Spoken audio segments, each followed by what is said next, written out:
Today, our own people in our own land struggling to secure and protect their ancestral land. So we would like to ask to the government of India to protect our land, to give our land rights, because this land is not simply for us a property. It is our right, it is our history, it is our future. And to safeguard our future, Government of India must rethink again and fulfill our aspirations. When we demand this land rights, political rights and direct funding, we are not against any community, we are not against any political party, but we simply asked for the justice and for the rights of our indigenous people.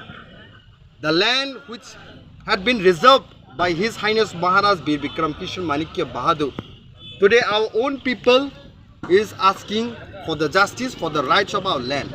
And we believe that the government of India, the Prime Ministers of India, the Narendra Modi government, who always keep on हमारा तिपरासा का विकास के लिए, तिपरासा का rights के लिए, तिपरासा को protect करने के लिए लैंड राइट्स आप लोग को देना पड़ेगा और आप लोग दीजिए।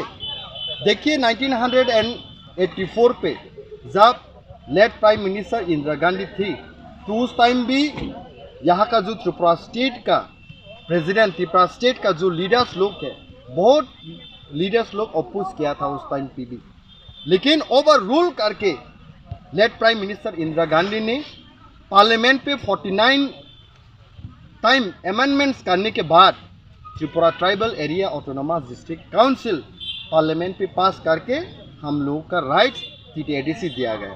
लेकिन इस TTADC के अंदर ही लैंड राइट्स नहीं है, पॉलिटिकल राइट्स नहीं है, डायरेक्ट फंडिंग नहीं है। तो इसीलिए हम लोग अभी गवर्नमेंट ऑफ इंडिया से अपील करना चाहते हैं, जो हम लोग का डिमांड को जो मांग रहा है वो ज़मीन पे उनको इम्प्लीमेंट करने का समय आ गया है और मोदी गवर्नमेंट उसको जल्दी से जल्द पूर्ण करना चाहिए, इम्प्लीमेंट करना चाहिए।